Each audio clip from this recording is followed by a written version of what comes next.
আজ দীর্ঘ 17 বছর কোরআনের সঠিক কথাগুলি এই মেম্বারে বলাও খতিব সাহেবদের জন্য, ইমাম সাহেবদের জন্য খুব দুঃসাহস ছিল, কঠিন ছিল। এই এক মাসের ভিতরে বাংলাদেশে 157 জন খতিবের খুতবা দিতে গিয়ে তার ইমামতি বাদ হয়ে গেছে। এই যে একটা সিচুয়েশন ছিল, পরিবেশ ছিল, মুহূর্তের মধ্যে এই সিচুয়েশন, এই পরিবেশ পরিবর্ধন করে যার ইশারায় গোটা বাংলাদেশ চলতেন, আজ তিনি এত অসহায় হয়েছেন, বিশ্বের কোনো দেশে তার ঠাঁই নাই। এই মুহূর্তের মধ্যে পরিবর্ধন করে এই সুন্দর সুদানি পরিবেশ কে তৈরি করে দিলেন? মানুষের কোনো কর্তৃত্ব নাই। যদি কর্তৃত্বই থাকতো, আমরা 16 বছর কিন্তু চেষ্টা কম করি নাই, কিন্তু আমাদের চেষ্টা বারবার ব্যর্থ হয়েছে। এই জন্য শুকরিয়াদান যদি করতেই হয়, দুটো রুকু যদি দিতেই হয়, সিজদা যদি দিতেই হয়, দিতে হবে কাকে? আল্লাহ তাআলাকে। এই জন্য মানুষের মন পরিবর্তন করার একচ্ছত্র মালিককে ভাই আল্লাহ তাআলা। আপনারা জানেন পৃথিবীতে যত মানুষ এসেছিল এবং আসবে কিয়ামত পর্যন্ত, চূড়ান্ত মানুষ, ভালো মানুষ আমার আপনার প্রিয় নবী জনাবে মুহাম্মদ সাল্লাল্লাহু আলাইহি ওয়াসাল্লাম। হিংস্র জানোয়ারগুলি তার পাহারাদার হয়ে যেত। সম্মানিত ভাইরা, মশা মাছি তার গায়ে স্পর্শ করত না। রোদের ভিতরে আমার রসুল আগমন করলে মেঘ ছায়া দিয়ে আল্লাহ পাক পাহারা করতেন। এই লোকটা নির্যাতিত, নিষ্পেষিত, দেশে থাকতে পারে নাই। শুধু তাই নয়, 3 বছর শিয়াবে আবি তালেবে বন্দি করে এমন নিঠুর নির্যাতন করা হয়েছিল, তার আত্মীয়দেরকে ওখানে যেতে নিষেধ করা হয়েছিল। কোনো খাবার পরিবেশন যাতে সুন্দরভাবে না পরিবেশ করা হয়। সাহাবা একরাম কাদসার বলছে, মাতা নাসরুল্লাহ, হে আল্লাহর নবী, আমরা তো শুধু কালেমা পড়েছি, জমিন যার তার আইন প্রতিষ্ঠা করতে চাই, আর আপনি আমাদের নেতা। এই অপরাধের কারণে আমাদের পায়খানাগুলি ছাগলের লেদের মতো হয়ে গেছে, আমরা তো আর বরদাস্ত করতে পারি না। এমতো অবস্থায় আমাদের জন্য কি আল্লাহর সাহায্য আসবে না? সম্মানিত ভাইরা, এই ঘটনাকে কেন্দ্র করেই কাফেরদের ভিতরে 2টা গ্রুপ তৈরি করে দিলেন কে? একদল কাফের, তারা বলাবলি করতে লাগলো মুহাম্মদ সাল্লাল্লাহু আলাইহি ওয়াসাল্লামের অপরাধটা কি? তার আত্মীয়রা খাবার পরিবেশন করবে, তা দিতে দেওয়া যাবে না, তাকে বন্দি রাখা হবে, যোগাযোগ বিচ্ছিন্ন, সকল দিকে নির্ভীক নির্যাতন চালানো হচ্ছে, এটা আমরা মানি না। রাসূল করিম সাল্লাল্লাহু আলাইহি ওয়াসাল্লামকে শিয়াবে আবি তালেবে কিন্তু তারা আর বন্দি রাখতে পারে নাই। ঠিক তদ্রূপ আসলে আপনারা সাধারণ মানুষ, সোশ্যাল মিডিয়া, পেপার, পত্রিকা, আপনারা অনেকেই খোঁজ খবর জানেন না। আমাদের সাবেক স্বৈরাচার শাসক, একে যদি স্বৈরাচার না বলেন, তাকে কাকে বলবেন? বাংলাদেশে 28,000 আলিয়া কামিল মাদ্রাসা আছে। এই কামিল মাদ্রাসাগুলি সরকারিকরণ যিনি সর্বপ্রথম করেছিলেন, লেফটেন্যান্ট জেনারেল হুসাইন মোহাম্মদ এরশাদ। তার ভালো দিক যেমন আছে, খারাপ দিকও তেমন একটু আছে। সম্মানিত ভাইরা, টেলিভিশনের মাধ্যমে যে আজাদ প্রচার হবে, সর্বপ্রথম যিনি উদ্যোগ নিয়েছিলেন লেফটেন্যান্ট জেনারেল হুসাইন মোহাম্মদ এরশাদ। প্রত্যেকটি বড় মসজিদে মুসল্লির সংখ্যা কম, কারেন্টের বিল দিতে যাতে হিমশিম না খায়, 100 ইউনিট মাফ করেছিলেন লেফটেন্যান্ট জেনারেল হুসাইন মোহাম্মদ এরশাদ। এরকম তার অনেক ভালো দিক যদি আমি বর্ণনা করি, অনেক ভালো দিক আছে, আবার খারাপ দিকও আছে। এই সামান্য নূর হোসেনকে হত্যা করার কারণে, একটা ছাত্র হত্যা করার কারণে সে যদি হয় স্বৈরাচার, আর হাজার হাজার আলেম উলামা, যুবক, তরুণ নিরস্ত্র মানুষকে যে হত্যা করেছে, সে হলো স্বৈরাচারের দাদা। কথা ঠিক কিনা? এই জন্য আমি কাউকে ইনসাল্ট করার জন্য বলছি না। যারা এখনো ওই মতে বিশ্বাসী, আপনি তওবা করে ফিরে আসুন, তওবা করে ফিরে আসুন। নচেত দুনিয়ায় আপনি মানুষের কাছে ঘৃণিত পাত্র হিসাবে বাস করবেন, পরকালে ধরা খাবেন কার কাছে? একটু জোরে বলেন, আল্লাহ তাআলার কাছে। এই জন্য ওই মতে বিশ্বাসী যারা আছেন, আমি আপনাদের সুযোগ দিচ্ছি, আপনারা মেহেরবানি করে তওবা করে ইস্তেগফার করে ফিরে আসবেন কার কাছে? আমি একজন খতিব, আমি গর্ব করে বলছি না, 25-28 যুগের উপরে আমি নামাজ পড়াই। আজ 10 বছর আপনাদের এখানে আসি। কারোর সঙ্গে কি আমার মারামারি হয়েছে? কোনো দিন মারামারি হয় নাই, দুটো কথা হয় নাই কোনো বিষয়। আমার নান্টু ভাই আছে, তাকে জিজ্ঞেস করেন, 2 জন দারোগা প্রতিনিয়ত জুম্মার দিন এই 15 বছর একটি রাত আরামে ঘুমাতে পারে না। পুলিশ যদি ফোন করে আপনি কোথায়, একটা সাধারণ মানুষের রাত্রে আরামের ঘুম হতে পারে না। এই পাড়ারই কিছু মানুষ। সম্মানিত ভাইরা, তারপরও আপনি যা করেছেন না বুঝে, আপনার ভিতরে তো এলেম নাই, জ্ঞান নাই, দুইটা অর্থের কারণে অনেক কিছু করেছেন। এই জন্য ইসলাম অত বাড়াবাড়ি করেন, আপনাদের ক্ষমার সুযোগ দিচ্ছে। আপনারা তওবা করে আল্লাহর দরবারে ফিরে আসেন, রসুলের দিকে ফিরে আসেন, ইনশাল্লাহ দুনিয়ায় শান্তি পাবেন, পরকালও হয়তো আল্লাহ তাআলা আপনাদের মাফ করলেও করতে পারে।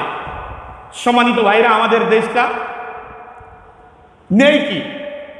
সৌদি আরবে আমি গেছি, মরুভূমির দেশ, নিত্য নতুন ফল ফ্রুট ও দেশে হয় না। আমাদের দেশের জমি আসলে সোনার বাংলাদেশ, সোনার দেশ। লিকুইড গোল্ড, স্বর্ণের খনি, তেলের খনি, লোহার খনি, সব কিছুই ভরপুর।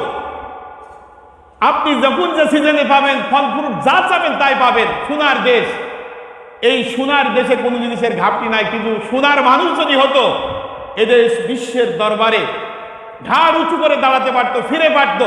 কিন্তু এই অসৎ মানুষ বারবার সবল দেওয়ার কারণে আমরা যে অসহায় দরিদ্র দেশ, সেই 30 বছর 40 বছর নৌকার গতি মারলাম, কিন্তু ঘাড় ফিরে দেখি ঘাটের নৌকা ঘাটেই রয়ে গেল, সামনে 1 ইঞ্চি অ্যাডভান্স হয় নাই। এই দুর্নীতিবাজদের সবলে পড়ে এই দেশটা বারংবার আঘাতপ্রাপ্ত হয়, ক্ষতিগ্রস্ত হয়। যে তিমিরে থাকার কথা সেই তিমিরে রয়ে গেল। এই জন্য এই দেশের শাসন ব্যবস্থা পরিবার থেকে নিয়ে রাষ্ট্র পর্যন্ত যদি ভালো লোকের হাতে তুলে দেওয়া হয়, ইনশাল্লাহ 5 বছরের ভিতরে দুর্নীতিমুক্ত একটি সমাজ, পরিবার, রাষ্ট্র উপহার হবে, এর মধ্যে কোনো সন্দেহ নাই। আপনারা আশ্চর্য হবেন, বাংলাদেশ আজকে আপনার চোখে যদি কালো চশমা থাকে, আপনি দুনিয়া কালোই দেখবেন। সোশ্যাল মিডিয়ার মাধ্যমে আমি দেখতে পেলাম 1 মিনিটের ভিতরে তারা গড় একটা হিসাব করছে। 1 মিনিটে গণভবন থেকে 26 লক্ষ টাকা পাচার করেছে সাবেক প্রধানমন্ত্রী। 1 মিনিট ব্যবধানে 26 লক্ষ টাকা পাচার করেছে, যার হিসাব নাই। সম্মানিত ভাইরা, শুধু তাই নয়, আমাদের দেশের হাজার হাজার বেকার MA pass, master degree complete করার পরে কেউ অটো চালায়, কেউ রিক্সা চালায়, চাকরি নাই। চাকরি নিতে গেলে 10 লাখ 20 লাখ টাকা প্রয়োগ করার ক্ষমতা তার নাই। বিধায় লেখাপড়া করার পরও না পারে সামাজিকভাবে, পারিবারিকভাবে কোনো অবদান সে রাখতে পারে না। আছে না নাই ভাই? আছে। অথচ তথ্য প্রযুক্তির মাধ্যমে আমরা জানতে পারলাম 80,000 পুলিশ, শুধু 80,000 পুলিশ বাহিনীতেই হিন্দু ভারতের থেকে আনা হয়েছে। শুধু তাই নয়, 26 লক্ষ ভারতের থেকে চাকরি দেওয়া হয়েছে বাংলাদেশে। 26 লক্ষ। তাহলে কত দেশদ্রোহী, ক্ষুধাদ্রোহী। আর আপনারা তো জানেন, বাংলাদেশের সব দলমত নির্বিশেষে, কি চরমনা বলেন, মাজলিস বলেন, বটগাছ বলেন, যাই বলেন, সবার শীর্ষে কিন্তু আল্লামা দেলোয়ার হোসেন সাইদি। এদেশের মানুষ কোরআন কি জিনিস, ইসলাম কি জিনিস প্রসার উনি করেছেন। সর্বপ্রথম উনার হাত ধরে হাজার হাজার মানুষ ইসলামের ছায়াতলে এসেছেন। সেই লোকটাকে আমার ভাইরা যত প্রকারের নির্যাতন আছে, নির্যাতন করে লাস্ট ফিনিশিং শহীদের দ্বার মর্যাদা দিয়ে পৃথিবীর থেকে বিদায় করে আমার ভাইরা তারই রেখে যাওয়া তাফসিরুল কোরআন মাহফিল। আগে আমরা দেখেছি ছোটবেলায় যাত্রা আনতে গেলে পারমিশন লাগতো, সেই পারমিশনের নাম দিয়ে গোটা বাংলাদেশে হাজার হাজার আলেমকে শহীদ করে, পঙ্গু করে, তাফসির মাহফিলকে বন্ধ করে, লক্ষ লক্ষ কোটি কোটি টাকা দুর্নীতি করে গোটা বাংলাদেশকে 1 নয় 2 নয় 200 বছর পিছিয়ে দিয়েছেন এ সরকার। কথা ঠিক না? এই জন্য সম্মানিত ভাইরা, আল্লাহ সুবহানাহু তাআলা সব যত মানুষ যে পাপ করুক, গোপনে করুক আর ওপেনলি করুক, এ অবজার্ভ করেন কে? একটু জোরে বলেন। করার পরে আল্লাহ সুবহানাহু তাআলা যখন ধরেন, পাশ কাটার মতো কারোর সুযোগ থাকে না। আছে না নাই?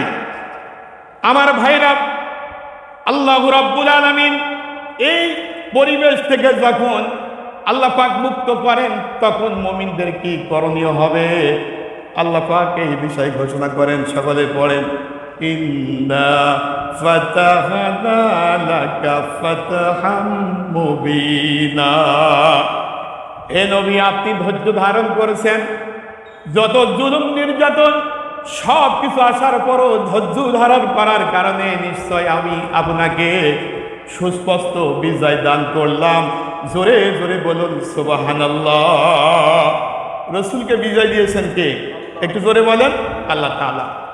শুধু তাই নয়, আল্লাহ তাআলা বলেন এই সবুর এখতিয়ার করার কারণে যারা শহীদ হয়েছেন, যারা পঙ্গুবদ্ধ করেছেন, যারা চোখ হারিয়েছেন, হাত হারিয়েছেন, নবী গো দুনিয়ার থেকে বিদায় নিয়েছেন, তাদেরকে আপনি সুসংবাদ দিয়ে দিন। সকলে পড়েন, লিয়াগফির লাকাল্লাহু মা তাকাদ্দামা মিন যামবিকা ওয়া মা তাআখারা। আল্লাহ পাক বলেন ধৈর্য ধারণ করার কারণ, ইসলামের পদে টিকে থাকার কারণে, তার নীতি নৈতিকতা বিসর্জন না দেওয়ার কারণে আমি আল্লাহ পাক ওই মুমিনদের অতীত জীবনের এবং ভবিষ্যতের সব গুনাহগুলি আমি আল্লাহ পাক মাফ করে দিলাম। বলুন সুবহানাল্লাহ। আমার ভাইরা, শুধু তাই নয়, ইসলামের বিজয় যখন আসবে ছোট্ট একটা সূরা নাজিল করে দিয়ে আল্লাহ পাক মুমিনদের জানাতেছেন, ও মুমিনেরা তোমরা শোনো। সকলে পড়েন, ইজা জাআ নাসরুল্লাহি ওয়াল ফাত। যখন ইসলামের বিজয় আসবে, নবী গো ইসলাম যখন বিজয় হয়ে যাবে, মুসলমানদের হাতে ক্ষমতা চলে আসবে, তখন আপনি দেখতে পারবেন। সকলে পড়েন, ওরা আইতান নাসা। আপনি দেখতে পাবেন, লক্ষ্য করবেন মানুষদেরকে, সায়াদখুলুনা ফি দীনিল্লাহি আফওয়াজা। এ নবী, যারা ইসলাম বরদাস্ত করতে পারে নাই, আপনাকে দেখতেই পারে নাই, ইসলামকে চিরতরে বিদায় দেওয়ার জন্য যারা ষড়যন্ত্র করেছে, ইসলাম যখন বিজয় হয়ে যাবে, ওরা গোপনে হোক পরোক্ষ হোক, যেভাবে আপনার সঙ্গে যোগাযোগ মেনটেন করে ইসলামের ছায়াতলে আসার জন্য চেষ্টা করবেন। এই জন্য মক্কা যখন বিজয় হয়ে গেল, যারা সাহাবে-কেরামদের শহীদ করেছিল, দেশ থেকে বিদায় করেছিল, আমার রসুল, যে রসুলের গায়ে মশা বসা হারাম, মাছি বসা হারাম, এ টু জেড, মাথার থেকে পা পর্যন্ত, 1 নয় 2 নয় 632টা ক্ষত বিক্ষত, এই নবী আমার আম ঘোষণা করলেন, ইসলাম আজ বিজয় হয়ে গেছে। ও মক্কার মানুষেরা, মদিনার মানুষেরা, তোমরা ভালো করে শোনো, তোমাদের জন্য আমি রসুল আম ঘোষণা করে দিলাম। তবে 17 জন মানুষের জন্য আলাদা নির্দেশ, মিন হাইসু ওয়াজাদতুমু ফাকতুলু। এই কাফেরদের মধ্যে 17 জন এমন ব্যক্তি আছে যারা এত বাড়াবাড়ি করেছে, আমি রসুল ভুলতে পারি নাই, আমার আল্লাহ ভুলতে পারি নাই। এই জন্য এই 17 জন ব্যক্তির জন্য আলাদা নির্দেশ, রসুল আপনি যেখানেই পাবেন তাদেরকে কতল করবেন। জোরে জোরে বলুন সুবহানাল্লাহ। এই নির্দেশনা কার? একটু জোরে বলেন। ইসলাম যখন বিজয় আসবে, তখন দেখবেন সমস্ত অমুসলিম বাতিল ফেরকা সব ইসলামের ছায়াতলে আসার জন্য চেষ্টা করবে। আসবে নাকি ভাই? আসার জন্য চেষ্টা করবে। সম্মানিত ভাইরা, রসুলকে নির্দেশ করা হলো, যত জুলুম নির্যাতন, যত সাহাবে-কেরাম শহীদ হয়েছেন, সব আপনি আম ঘোষণা করে দেন। কিন্তু 17 জন ব্যক্তির ব্যাপারে আলাদা নির্দেশনা, মিন হাইসু ওয়াজাদতুমু ফাকতুলু। যেখানেই পাবেন তাদেরকে কতল করবেন। তাহলে বোঝা যায় তাদের বাড়াবাড়ি, তাদের সীমালঙ্ঘনতা একেবারে আকাশচুম্বী হয়েছিল। কথা ঠিক কিনা? ইসলামের বিজয়, আমরা বলবো না এখন ইসলামের বিজয় পুরোটা আসে নাই, তারপরও প্রেক্ষাপট চেঞ্জ হওয়ার কারণে আমাদের সমাজে ঘাপটি মেরে থাকা কিছু বদমাইশ আছে, ইসলামের বিপক্ষে আছে। তারা কিছুই করে নাই, গোপনে পুলিশকে ফোন দিয়ে 17 বছর যারা ঘুমাতে দেয় নাই, আমার ভাইরা মানুষকে কষ্ট দিয়েছেন, মিথ্যা হামলা মামলা দিয়ে এলাকাকে বিতাড়িত করেছেন। এখন কিন্তু তারা ঘাপটি মেরে আপনার সঙ্গে আদালত করে হাত মিশিয়ে আসার জন্য চেষ্টা করবে। এদের ব্যাপারে আপনি সতর্ক থাকবেন। একটা পচা বেগুন যদি 1 ঝুড়ি বেগুনের ভিতরে ফেলাই দেন, ওই একটা পচাই কিন্তু ভালোগুলি পচানোর জন্য যথেষ্ট। এই জন্য পাইকারি হারে আসলেই তাকে আপনি ক্ষমা করে দেবেন, এর সুযোগ নাই। যারা ইসলামের ক্ষতি করেছেন, আল্লাহর বিরুদ্ধে যুদ্ধ করেছেন, রসুলের সঙ্গে সংঘর্ষ করেছেন, আলেম উলামাদের সঙ্গে দুশ্মনী করেছেন, বেছে বেছে তাদেরকে কোনটা নিলে ইসলামের ক্ষতি হবে না, আর কোনটা মৌখিক এক বক্তব্য আর ভিতরে আর এক বক্তব্য, এদিকেও আমাদের নজর রাখার দরকার আছে না নাই? একটু জোরে বলেন, আছে না নাই? আছে। এই জন্য ক্ষমা করার ভিতরেও অনেক ফায়দা আছে। সম্মানিত ভাইরা, যিনি ক্ষমা করে দেন খুশি হন কে? একটু জোরে বলেন। আল্লাহ তাআলা। রাসূল করিম সাল্লাল্লাহু আলাইহি ওয়াসাল্লাম 1 নয় 2 নয় 32টা যুদ্ধের সেনাপতির দায়িত্ব পালন করেছেন। কত নির্যাতন, নিজের মাতৃভূমি নিজের বাড়ি ছেড়ে যাওয়া যে কত কঠিন।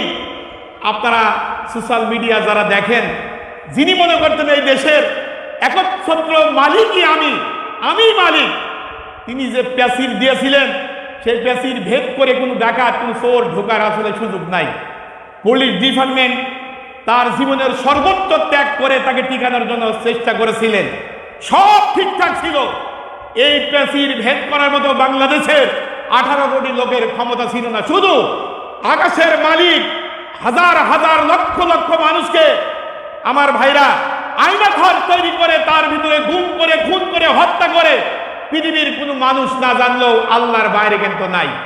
তার পাপটা যখন ফ্লাপ হয়ে গেছে, এত বড় প্যাসির দেওয়ার পরও প্যাসির মাটির সঙ্গে ভেঙে তছনছ করে তাকে আমার ভাইরা গ্রেফতার করেছে কে? একটু জোরে বলেন। আল্লাহ যেহেতু তাকে ধরেছেন, আর আল্লাহ যাকে ধরে তাকে বাঁচানোর মতো ক্ষমতা পৃথিবীর কারণ নাই। সম্মানিত সুধী, আমাদের বাংলাদেশের যত রাজনৈতিক নেতা আছে তার মধ্যে বঙ্গবন্ধু তার কিছুটা হলো বাংলাদেশের জন্য তার মূল্যায়ন আছে, কৃতিত্ব আছে, আমার একটা ধারণা ছিল। কিন্তু আপনারা দেখছেন যে সেনাবাহিনী, উনি ভাবতেন আমার, যে পুলিশ আমার, আনসার আমার, সেই আনসাররা, সেই বিডিআর, সেই আর্মি যাদের জন্য জনগণের টাকা তসরুপ করে তাদের পিছে ব্যয় করেছেন, তারা আজ মূর্তিগুলি ভেঙে তছনছ করে, পিশাব করে, মাটির সঙ্গে গুলিয়ে দিচ্ছে। কথা ঠিক কিনা? এই জন্য আমরা আলেম সমাজ, আমরা নেতৃত্ব চাই না। আপনারা জানেন শায়েখ আহমদুল্লাহ তত্ত্বাবধায়ক সরকারের ভিতরে তাকে অফার দিয়েছিলেন। উনি বলেন আমার বয়স কম, আমার থেকেও সিনিয়র পার্সন লোক আছে, চেয়েছিল চাকরি, হয়ে গেল সরকার। এত বড় পাওয়ার পরও যিনি ছাড়তে পারে, তাহলে তার হৃদয়টা কত বড়, কত বিনয়ী, কত নম্র ভদ্র একজন আলেম। সম্মানিত ভাইরা, এই জন্য আলেমদের কাছে যদি কোনো পরামর্শ নিয়ে কোনো কাজ করেন, আমরা আলেম সমাজ বাংলাদেশের প্রত্যেকটি মসজিদের মেম্বার থেকে আওয়াজ উঠেছিল, মূর্তি তো থাকবে মন্দিরে, আমার ভাইরা, ভাস্কর্য তো থাকবে হিন্দুদের ঘরে, খ্রিস্টানের ঘরে, কোনো মুসলিম দেশে মূর্তি থাকতে পারে না। কথা ঠিক না? এই বক্তব্য দেওয়ার পরও আমার এক বন্ধু, এই আমলায় বাড়ি, আপনারা শুনছিলেন যে এই মূর্তির উপরে একটু আঘাত করেছেন। তো বলছে, দোস্ত আমি নিচে দাঁড়াইছিলাম, আমি ওখানে আঘাত করি নাই। তারপরেও তাকে 35 দিন রিমান্ড দিয়ে তার জীবনটা পুঙ্গবরন্ত করেছে। এখন কে রিমান্ডে দেবে? সম্মানিত ভাইরা, এই জন্য বেশি লাফালাফির দরকার নাই, আল্লাহর উপরে ছেড়ে দেন, আল্লাহর উপরে সবুর করেন। সব ফাইসলা করার মালিক কে? একটু জোরে বলেন। ফাইসলা করার মালিক আল্লাহ তাআলা। এই জন্য আমি আপনাদের কাছে বলবো, অনেক লোক আছে একটু নিজের গায়ে আঘাত করার কারণেই এখন আমার কাছে ফতোয়া জিজ্ঞেস করছে, হুজুর এই যে বঙ্গভবন থেকে মুরগি চুরি হচ্ছে, হাঁস চুরি হচ্ছে, এটা কি জায়েজ আছে? ফতোয়া নিচ্ছেন।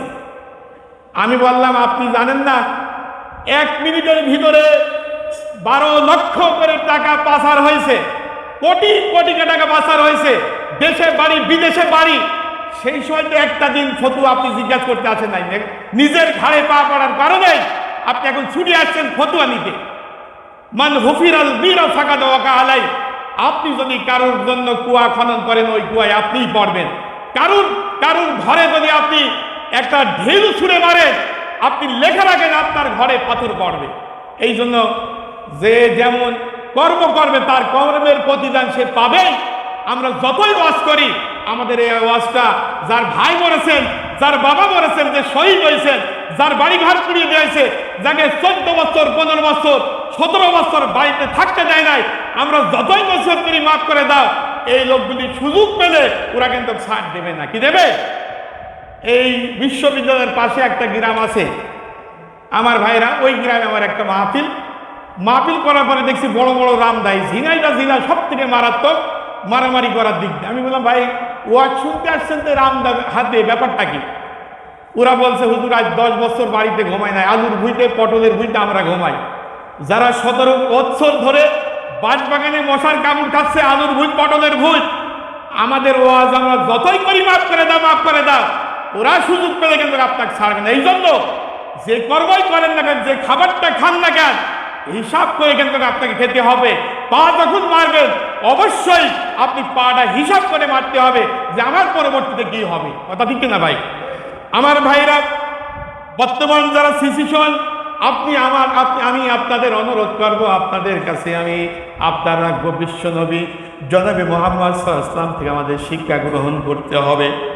আমার ভাইরা, দেশ ছাড়া যে যন্ত্রণা, আত্মীয় স্বজন ছেড়ে যদি দেশ ছেড়ে চলে যেতে হয়, তার যে কি দুঃখ বেদনা। আমার রাসূল তার মক্কায় জায়গা পায় নাই, ঠাঁই পায় নাই, 1 নয় 2 নয় 32টা যুদ্ধের সেনাপতির দায়িত্ব পালন করা হয়েছে, তার শরীরে রক্তক্ষরণ হয়েছে। এই মক্কার মানুষদের নির্যাতন করেছে। ইসলাম যখন বিজয় হয়ে গেল, আমার ভাইয়েরা সমস্ত সুপ্রিম পাওয়ার আমার রসুলের হাতে চলে আসলো। ইশারার মধ্যে আমার রসুল যা ইচ্ছা তাই করতে পারে।